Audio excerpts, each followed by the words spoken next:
네, 여러분 안녕하세요. 씨앗쌤입니다. 오늘은 공방전이라는 작품을 통해서 우리 가전체 문학이 갖고 있는 특징 이런 것들 좀 정리하고 가보도록 하겠습니다. 자, 우리 2020년 수능 특강 교재를 통해서 공부하고 있는 친구들은 이 고전 산문이 시작이 됐는데 이 고전 산문이 고전 산문의 발전 과정을 따라 순서대로 기록이 되어 이렇게 정리가 되어 있는 거. 1강, 2강의 순서가 고전 산문의 발전 과정을 거치면서 그 발전 과정에 맞는 대표적인 작품 하나씩을 이렇게 수록해 놓고 있다라는 말씀을 제가 이미 드렸었습니다. 그 얘기를 어디서 했었냐면요, 여러분, 지하국대적 퇴치설화라는 거 배웠죠? 그게 뭐였냐? 설화였어, 설화. 설화 중에서도 뭐에 해당했어요? 네, 민담에 속해 있었죠. 그리고 2강에 해당하는 작품이 김현감호라는 김현이 호랑이를 감동시켰다. 뭐 이런 그런 설화였는데 이건 뭐에 속했냐면 전설에 속하고 있었죠. 그리고 3강이 공방전이란 말이에요. 공방전부터는 이제 설화 문학이 아니고 개인 창작 기록 문학이 시작이 됐습니다. 그래서 이렇게 그 소설이 어떻게 발전해 갔는지 그 흐름을 따라가면서 작품이 순서대로 강이 구성이 되어 있다라는 얘기를 드린 겁니다. 다시 한 번만 좀 정리를 해본다면 산문의 발전사 뭐 이런 식으로 우리가 제목을 붙여볼 수 있을 것 같고요. 처음엔 뭐가 있었다? 고대에 이야기들이 있었다. 입에서 입으로 전해졌던 구전되었던 공동체 이야기가 있었다. 그게 설화고 설화에 뭐가 있었다? 세 가지 종류, 신화, 전설, 민담이 있었다. 선생님이 1강, 2강을 찍으면서 두 작품을 통해서 이 신화나 전설이나 민담이 갖고 있는 특징도 표로 정리를 좀 했었고요. 전설의 특징, 민담의 특징 같은 경우는 더군다나 수능 특강의 작품이 나와 있었기 때문에 우리가 그 작품을 통해서 특징들을, 전설과 민담의 특징들을 좀 정리하고 가볼 수 있었습니다. 자, 설화가 있다가 그 다음에 뭐가 나왔냐. 산문의 발전사를 보면 지금 공방전은 가전체라고 얘기했잖아요. 그 전에 폐관문학이 있었어요. 폐관문학이 있었고 폐관이라는 건 뭐냐면 폐관은 정확하게는 벼슬 명칭이야. 벼슬의 명칭인데요. 이 폐관이란 벼슬은 뭐 하는 사람이냐면 우리 인간은 국가 체제가 정비가 되고 나면 뭔가 이렇게 국가 간의 경계도 좀 만들어지고 정치적으로 좀 안정기에 접어들고 경제적으로도 좀 안정적이 되면 그 다음에 문화에 대한 욕구가 생겨나요. 그래서 지배층들이 어떻게 했냐면 임금이 이런 명령을 내리는 거죠. 폐관이란 벼슬을 두고 야, 너는 지금부터 민간에 떠돌아다니는 이야기들을 좀 모아라. 이야기들을 좀 모아가지고 그걸 책으로 좀 엮어라. 이런 벼슬을 준 거예요. 그래서 폐관이 되면 이제 붓이랑 옛날에는 뭐 아무것도 없었으니까 붓이랑 종이를 들고 민간으로 내려가는 거죠. 민간으로 가서 뭐 할아버지 옛날 이야기 하나 해주세요. 이렇게 얘기하는 거예요. 네, 선생님이 누가 와가지고 다시 영상을 끊었다 다시 찍어요. 자, 다시 시작합시다. 자, 폐관이 어떻게 했다? 할아버지 옛날 얘기 해주세요. 막 가는 거야. 가서 옛날 얘기를 이제 할아버지가 옛날에 하고 이야기를 시작을 하면 어떻게 하는 거예요? 그걸 이렇게 기록하는 거죠. 그걸 이렇게 기록해가지고 국가에서 책으로 엮은 거, 그걸 뭐라 그런다? 폐관 문학이라고 이야기한다라는 얘기입니다. 네, 됐죠? 잠시만요.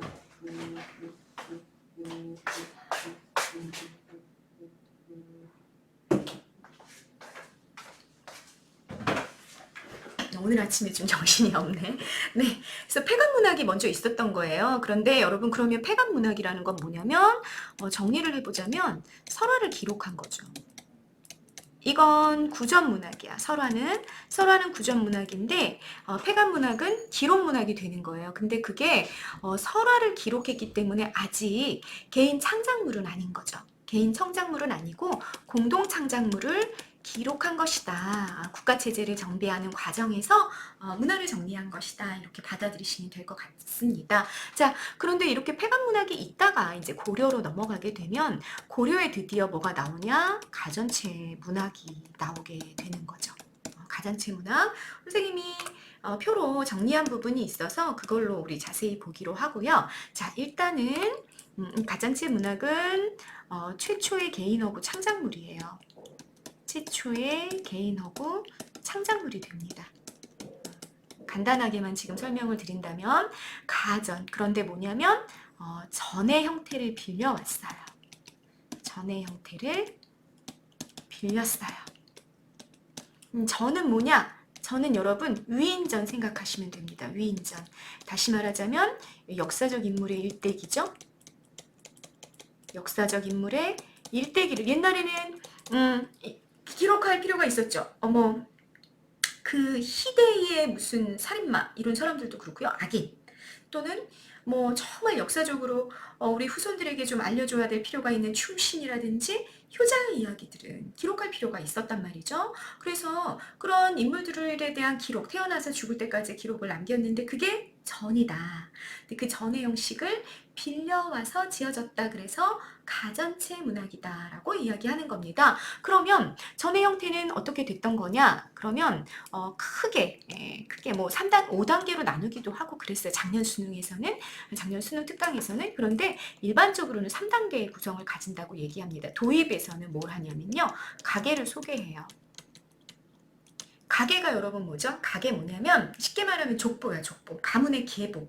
뭐 우리 증조는 어디 계셨었고, 뭐 우리 할아버지는 어디 계셨었고, 아버지는 어떤 분이셨고, 어머니 잘 안 나오고, 아버지 어떤 분이셨고, 그리고 이 사람은 어떤 사람이었다. 다시 말하자면 우리 옛날 사람들은 어떤 인물이 나왔을 때 그 인물은 개인의 어떤 독특한 특성을 가지고 있다고 우리 여기기보다는 어떤 혈통을 타고 태어나서 어떤 가문에서 자라났기 때문에 이 인물이 이런 속성을 가지게 됐다. 이런 게 되게 중요하게 여겨지는 그런 시대였던 거죠. 그래서 도입에서는 먼저 그 개인을 설명하기에 앞서서 그의 조상들의 내력을 설명하는 거. 그게 도입 부분이었다. 그 얘기입니다. 그리고 전개.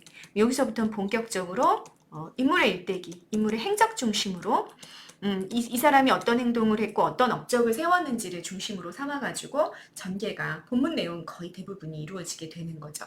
그리고 마무리. 를 져요. 근데 이 마무리는 여러분, 이 전은 누가 기록했겠어요? 역사적 인물의 일대기가 전이다 이렇게 말씀드렸잖아요. 그래서 이 마무리는 누가 기록을 했냐면 사관이 기록을 했단 말이에요. 역사를 기록하는 관리라는 뜻이죠. 사관이라는 건. 역사를 기록하는 그 사관이 기록을 했기 때문에 사관이 평가를 하는 거야. 이 인물은 그래서 뭐 어떤 플러스가 있었다. 내지는 어떤 부정적인 평가를 좀 보탤 수 있겠다. 그래서 후손들에게 알려주는 거죠. 정리해서. 이렇게 마무리가 되는 3단의 구성을 가지고 있었던 게 위인전의 전이었습니다. 역사적 인물의 일대기. 근데 그 전의 형태를 빌려와서 지어진 실존 인물에 대한 이야기가 아니라 허구물을 만들어냈는데 그게 뭐다? 고려시대의 가전체였다라는 얘기가 되는 겁니다. 그리고 조선으로 넘어가면 이 가전체가 조선으로 넘어가서 한 축은 소설로 발전하게 되고 그 다음에 또 한 축은 내간체 수필이라고 이야기하는 것으로 이렇게 이어지게 되는 그런 산문의 발전사가 쭉 전개가 되는 겁니다. 그리고 이제 개화기로 넘어가면 신소설이 나오고 이렇게 되겠죠. 그때부터는 우리가 현대소설이라고 이야기하게 되는 거고요. 자, 요 흐름을 따라서 산문인을 배우는 게 맞다라는 생각이 들어요. 그래서 우리 2020년 EBS 수능 특강에서도 이 흐름에 맞추어 가지고 작품이 소개가 되고 있는 거죠. 폐관은 왜 굳이 소개 안 했는지 아시겠죠, 여러분? 네, 폐관은 공동 창작물을 기록하는 거였었고 거기에 점점 이 인간의 욕망이죠. 어떤 창작을 하고 싶어하는 욕망 이런 것들이 들어가면서 가전이라는 갈래가 나왔다라는 거 여러분들이 알고 가시면 되겠습니다. 자, 가전체 문학을 선생님 정리했어요. 보시죠. 자, 좀 펜을 색깔을 좀 바꿉시다. 네, 자 보십니다. 가전체는요. 개인의 허구적 창작물이다라는 얘기 이미 드렸고요. 3번 역사적 인물의 일대기인 전의 형식을 빌려왔다. 이 전의 형식 선생님 중요합니다. 요거 이렇게 박스로 묶어놓고 이렇게 박스로 묶어놓고 별표하고 가시죠. 전의 형식을 빌려왔고요. 그리고 근데 뭐냐면 주인공이 누구냐? 주인공이 사람이 아니었어요. 가전체는요. 주인공이 사람이 아니고 사물, 동물, 식물이 주인공이에요. 주인공. 그래서 요런 자연물을 의인화하는 특징을 보여줬습니다. 그게 굉장히 주된 특징이었다라는 거 기억하고 가시면 되고요. 그리고 마무리에서 이게 이제 인물에 대한 평은 누가 한다 그랬어요? 사관의 평가가 있다 그랬잖아요. 그 사관의 평가 형식을 통해서 계세증인의 의도를 드러냈다. 줄임말이라고 생각하라고 그랬죠. 계세증인, 세상을 경계시키고 악인은 벌하는. 그러니까 어떻게 해야 선한 행동이고 어떻게 해야 악한 행동인지를 이렇게 보는 독자들에게 알려주려는 그런 목표가 굉장히 강했었다라는 얘기인 거죠. 그러니까 성격이 모일 수밖에 없어요. 대단히 교훈적일 수밖에 없겠다라는 거 여러분 가전체 문학이 갖고 있는 특징이다라고 알고 계시면 되겠습니다. 문학사적인 의의는 어떠냐? 여러분 보시면 설화가 제일 처음에 있었고 그 다음에 뭐가 나와요? 소설이 나오잖아요.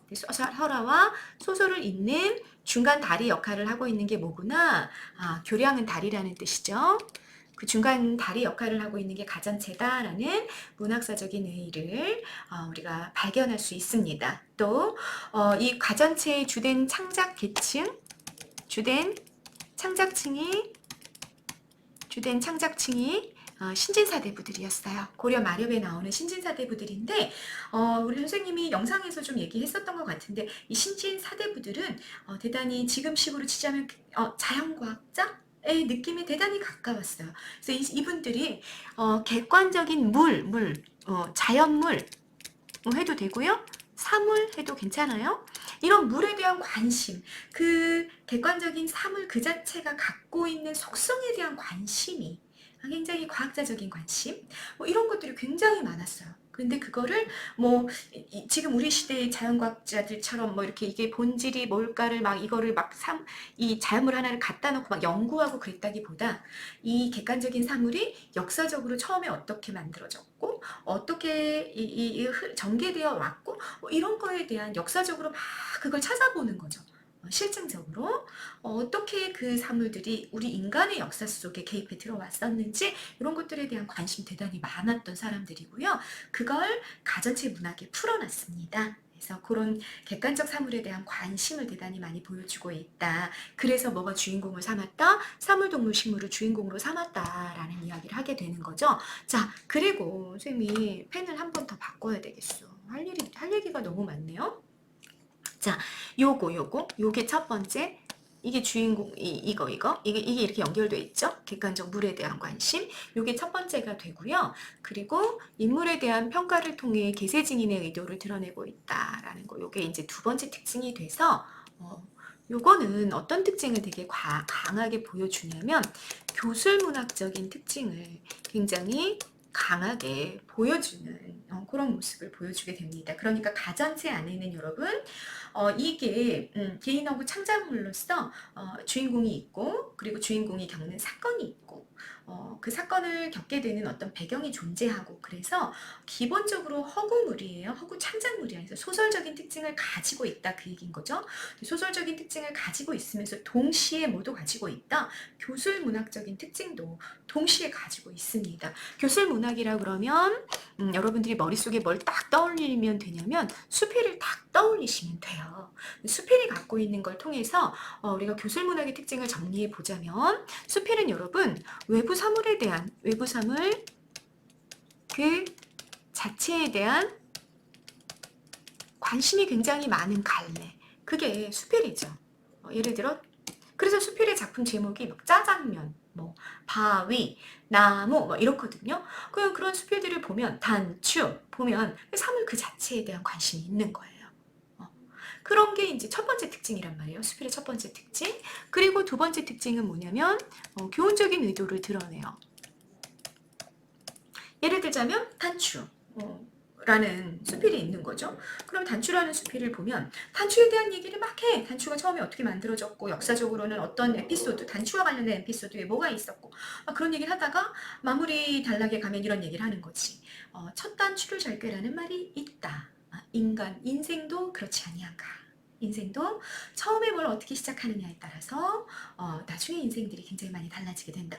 이런 교훈적인 의도를 드러내게 되는 거죠. 그게 교술문학이 갖고 있는 특징이란 말이에요. 근데 이 두 가지의 특징이 수필에 드러나는데 어디에도 되게 잘 드러난다. 고려시대 때 신진사대부들이 지었던 가전체 문학에도 대단히 많이 드러난다. 그래서 가전체 문학은 교술문학적인 특징과 서사문학적인 특징을 한꺼번에 같이 가지고 있다. 그 중에서도 뭐가 더 강하냐 했을 땐 교술문학적인 성격이 훨씬 더 강해요. 다시 말해 사물의 의인화, 사물의 자체에 대한 관심과 교훈적인 의도가 훨씬 강한 게 가전체다라는 걸 여러분들이 좀 기억하시고 가면 되겠습니다. 네, 구성 방식 아까 설명드렸습니다. 이 3단의 구성을 일반적으로 보여주게 된다라는 말씀을 드렸죠. 자, 이런 얘기들을 쭉 나눴으니까 페이지를 좀 끝으로 갑시다. 끝으로 가서 여기. 그러면 이 가전이랑 소설이 어떤 공통점과 어떤 차이점이 있는지 요거까지 정리를 지금 미리 하고 가면 대단히 좋을 것 같아요. 자, 정리해 보실까요? 가전은 소설과 어떻게 다르냐. 가전 다음에 소설이 이제 시작이 됐다 이렇게 말씀드렸잖아요. 가전은 고려고, 고려 말이고 소설은 조선으로 넘어가죠. 그죠? 김시습의 금오신화로 가야 소설이 우리나라 최초의 시작이 되잖아요. 자, 차이점을 좀 보면 일단 가전은 주인공이 동식물이나 사물이다 라는 거, 소설은 인간이 주인공이고요. 또 가전은 서사적인 성격보다 아까 말씀드렸죠. 서사적 성격이라는 건 여러분 서사적 성격이다 그러면 인물, 사건, 배경이 있고 여기에 시각 개입이 되어 있다 이렇게 생각하고 계시면 돼요. 근데 이게 그대로 있고 교술적인 성격 아까 말씀드렸습니다. 객관적인 사물 그 자체에 대한 관심과 교훈적인 속성 이 두 가지가 다 있었는데 가전에는 교술적인 성격이 훨씬 강합니다. 라는 걸 기억하고 가시면 됩니다. 소설은 교훈적인 의도를 드러낸다 하더라도 또는 외부 사물에 대한 관심이 있다 하더라도 별로 그거 강하지 않죠. 훨씬 인물, 사건, 배경을 가지고 허구적인 이야기들을 만들어내는데 관심이 훨씬 더 많습니다. 됐죠? 그 다음 가전은 자 교술적인 성격이 강하고 그리고 아까 말씀드렸던 것처럼 신진사대부들이 사물 그 자체가 역사적으로 어떻게 사용이 되었는지 뭐 이런 거에 대한 관심이 많다 보니까 작품 자체로서의 유기적인 전개를 갖추고 있지는 않았어요. 다시 사물의 내력이라든지 속성이라든지 가치 등에 초점을 두고 전개가 되다 보니까 작품 안에서 서사 내적 세계의 유기성이라고 우리가 조금 어렵게 말할 수 있는데 서사 내적 세계의 유기성이라고 얘기하는데 이게 이제 소설의 구성인 거죠. 뭐 소설 같은 경우는 보면 이야기가 처음 시작이 됐다가 막 이렇게 전개가 되다가 갑자기 막 위기가 오고 클라이맥스에 갔다가 탁 해소가 되는 이런 서사 내적 세계의 이 작품 안 세계가 아주 인과적으로 잘 연결이 되면서 전개가 되잖아요. 그래서 긴장을 막 고조시켰다가 확 풀어내는 이런 기능이 있었는데 여기는 가정 같은 경우는 어떠냐면 너무 유식한 거지 이 신진사대부들이. 그래서 그 사물과 관련된 역사적인 사실들 역사적인 우리가 전거라고 얘기하는데 어렵게는 그 역사적인 어떤 스토리들을 자꾸 작품 안으로 가지고 오는 거예요. 그러다 보니까 이야기의 흐름과 흐름이 뚝뚝 끊어지는 그런 특징을 보이게 됐다라는 얘기입니다. 네.